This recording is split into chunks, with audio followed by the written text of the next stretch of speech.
ನಿಮ್ಮ favourite serials ಈಗ ಟಿವಿಗಿಂತ ಮುಂಚೆ ಸನ್ ನೆಕ್ಸ್ಟ್ ಆಪ್ ನಲ್ಲಿ ಜಾಲಿಯಾಗಿ ಎಲ್ಲರಿಗಿಂತ ಮುಂಚೆ ನೋಡಿ.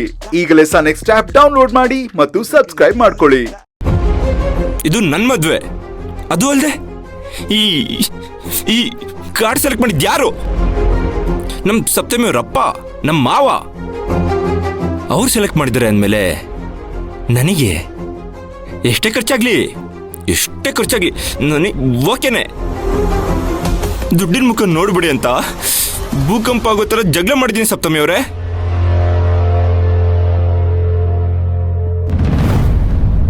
ಯಾಕೆ ಸಪ್ತಮಿ ಅವರೇ ಸಡನ್ ಆಗಿ ಏನಾಯ್ತು? ಏನು ಹೇಳ್ತಾನೆ ಇಲ್ಲ? ಈಗ್ಲಾದ್ರೂ ನಿಜ ಹೇಳ್ತೀರಾ? ಏನ್ ನಿಜ ಹೇಳ್ಬೇಕು? ವೆಡ್ಡಿಂಗ್ ಕಾರ್ಡ್ ತಗೊಂಡಿದ್ದು ದುಡ್ಡು ದಂಡ ಅಂತ ಹೇಳಿದ್ದು ನೀವಾ ಇಲ್ಲ ನಿಮ್ಮ ಅಪ್ಪನಾ? ನಾನಾ? ಹೇಯ್, ಆ ಮಾತು ನನ್ನ ಬಾಯಲ್ಲೇ ಬರಲ್ಲ. ಅದೆಲ್ಲ ಹೇಳಿದ್ ನಿಜವಾಗ್ಲೂ ನಮ್ಮ ಅಪ್ಪನೇ ಸಪ್ತಮಿ ಅವರೇ. ಸುಳ್ಳು ಹೇಳ್ಬೇಡಿ. ನೀವು ಪ್ರತಿ ಮಾತಲ್ಲೂ ಸುಳ್ಳು ಹೇಳ್ತಿದ್ದೀರಾ ಅಂತ ತುಂಬಾ ಎದ್ದು ಕಾಣಿಸ್ತಿದೆ. ಎಂಗೇಜ್ಮೆಂಟ್ಗೆ 3,000 ರೂಪಾಯಿ ಕೊಟ್ಟು ಸ್ಪೆಷಲ್ ಸೋಫಾ ತರಿಸಿದ್ರಲ್ಲ, ಅದಕ್ಕೆ ದುಡ್ಡು ದಂಡ ಅಂತ ಹೇಳಿದ್ದು ನೀವೇ ಅಲ್ವಾ?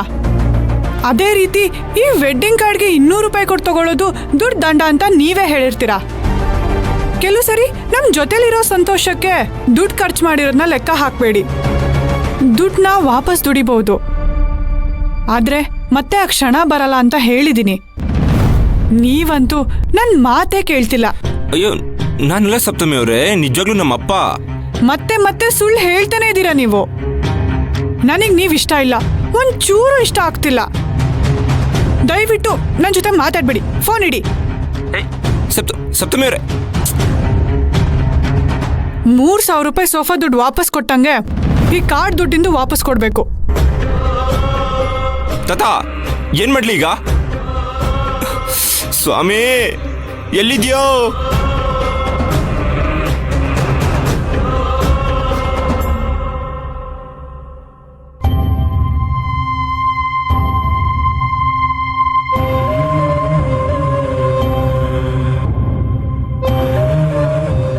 ನೋಡು, ಏನು ತಿಳಿದಿರೋ ಮಗು ತರ ಕೂತಿರೋದು ನೋಡು.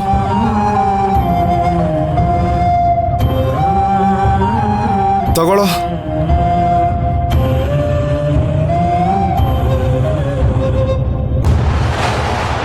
ಅಲ್ಲ ಕಣೋ, ನೀನ್ ಹೀರೋ ಅನ್ನಿಸ್ಕೋಬೇಕು ಅಂತ ನಿನ್ನ ಅಪ್ಪನ್ ವಿಲನ್ ಮಾಡಕ್ ಹೊರಟಿದ್ಯಲ್ಲ, ನಿನಗೆ ಸ್ಟೇಟ್ ಅವಾರ್ಡೇ ಕೊಡ್ಬೇಕು ಕಣೋ. ಸದ್ಯಕ್ಕೇನು ಬೇಡ, ಆದ್ರೂ ದುಡ್ಡು ವೇಸ್ಟ್ ಅಂದಿದ್ದು ಅಪ್ಪ ಅಲ್ಲ ನಾನೇ ಅಂತ ಹೇಗೆ ಕಂಡಿಡಿದ್ಲು ಅಂತ. ಅವಳಿಗೆ ಅಷ್ಟೊಂದು ಮೆಮೊರಿ ಪವರ್ ಇದೆಯಾ? ನಿನ್ಕಿಂತ ಯಾರು ಬುದ್ಧಿವಂತರೇ ಇಲ್ಲ ಅಂತ ನೀನು ಅನ್ಕೊಂಡ್ರೆ ಅದರಷ್ಟು ದಡ್ತನ ಯಾವುದೂ ಇಲ್ಲ. ನಮ್ಮ ಸಪ್ತಮಿ ಸಿಸ್ಟರು ವೆರಿ ಬ್ರಿಲಿಯಂಟ್ ಇದ್ದಾರೆ. ಅದು ನಿಜನೇ ಬಿಡು. ಸರಿ, ಇನ್ನೊಂದು ಹೇಳ್ತೀನಿ ಕೇಳು. ನೀನು ಇಷ್ಟು ದಿನ ಎಲ್ಲಾ ವಿಚಾರಕ್ಕೂ ಕಂಜೂಸಾಗಿದ್ದೆ, ಓಕೆ. ಆದ್ರೆ ಈ ಮದ್ವೆ ಆಗೋ ವಿಷಯದಲ್ಲಿ ಈ ಜಿಪುಣತನನ ನೀನ್ ಬಿಡ್ಬೇಕು. ಇಲ್ಲ ಅಂದ್ರೆ ಅದೇ ನಿನ್ ದೊಡ್ಡ ವಿಲನ್ ಆಗತ್ತೆ, ಹುಷಾರು. ಸಪ್ತಮಿಗೆ ಸಮಾಧಾನ ಮಾಡಬೇಕು, ಆತರ ಏನಾದ್ರು ಐಡಿಯಾ ಕೊಡು ಅಂದ್ರೆ ವಿಲನ್ನು ಬ್ಯಾಟ್ಮನ್ ಅಂತ ಕತೆ ಹೊಡಿತಿದ್ಯಾ?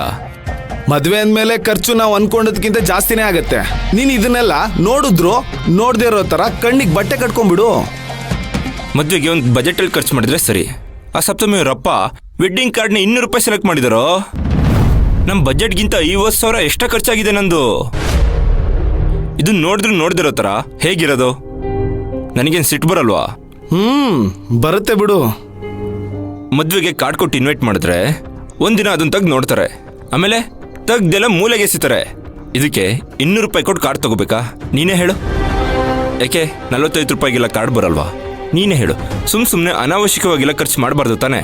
ನೀನಾ ಅವಶ್ಯಕತೆ ಇದ್ರೂ ಖರ್ಚು ಮಾಡಲ್ಲ. ಏಯ್, ಏನಂದೆ? ನಾಳೆನೆ ನಮ್ಮ ಸಪ್ತಮಿ ಸಿಸ್ಟರಿಗೆ ಕಾಲ್ ಮಾಡಿ ನಾನು ಮಾತಾಡ್ತೀನಿ. ನಾಳೆ ಏನಕ್ಕೆ? ನಾಳೆಲ್ಲ ಬೇಡ, ಈಗಲೇ ಕಾಲ್ ಮಾಡೋ. ಈಗೇನಾದ್ರೂ ಕಾಲ್ ಮಾಡಿದ್ರೆ ಸ್ಲಿಪ್ಪರ್ ಸೇವೆ ಮಾಡೋದಂತೂ ಗ್ಯಾರಂಟಿ.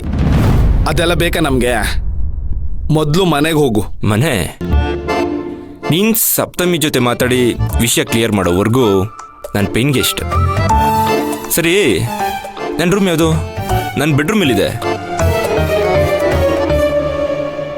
ಆ ಕಡೆನಾ? ಸರಿ ಓಕೆ ಮಗ, ಬಾಯ್, ಗುಡ್ ನೈಟ್. ವೇಸ್ಟ್ ಮಾಡೋದು ಬೇಡ.